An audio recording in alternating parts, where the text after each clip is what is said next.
I think I'll start it with the fact that I played like RuneScape as uh, like in elementary school. Have you heard of that game before? I've heard of it, but I've never played it. Uh, so it's kind of just like an open world MMO game. But what I think I did a really good job at least for like teaching kids in elementary school, was like about capitalism. It was like our first chance where it's ever been like, all right, how do I allocate my time? What skill sets do I build up? And then like, how do I organize a supply chain with like other third graders to get like some end product created and eventually sell it on the market? So I played that as like a very young kid. I think that's what inspired me to get into what became quantitative finance, is what I went to school for with like minors in math and econ. And like while I was in college, I was broke like kind of most college students. And it was like during the first crypto boom in 2017. Uh, and some of my friends were sending me like screenshots of like, oh wow, look how much money I just made in Bitcoin.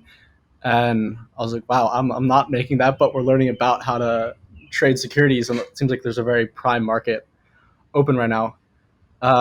So as I started doing some research, one quick thing I realized was the discrepancy in pricing between U.S. dollar and Korean won denominated Bitcoin, uh, to the extreme of like 35-40% in like November 2016 or so.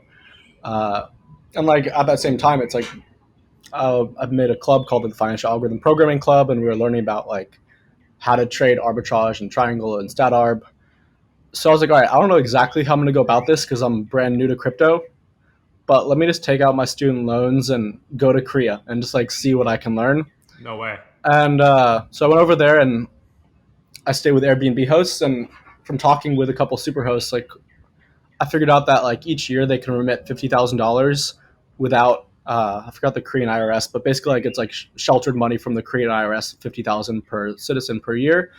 So I did what I coined as like Airbnb charge at the start. So what that entailed was like I would go and stay with a superhost, and with an assumption that they were like entrepreneurial, most Airbnb hosts are. I was like, hey, dude, would you want to make like a couple $1,000s? And they're like, all right, what is this? Like, how so? I'm like, all right, I'm gonna send you Bitcoin. We're gonna make you a Korean crypto account. We're gonna cash it out into won, and then like I'll give you a cut of it, and then I'm gonna fly back with the rest of the money. Uh, so that's the way it started. Was I'd go and find an Airbnb host that was like loyal and trustworthy, spend a couple of days with them, and then return back with like a suitcase full of money. After doing that quite a few times, we started kind of expanding it to be more, I'll call it like formal. So that we like expanded to Japan, Hong Kong, Ireland, India, and then applied like not too complex of algorithms, but stat arb scripts on top of it, where it was based on trading discrepancies, like expansion and compression of the spread.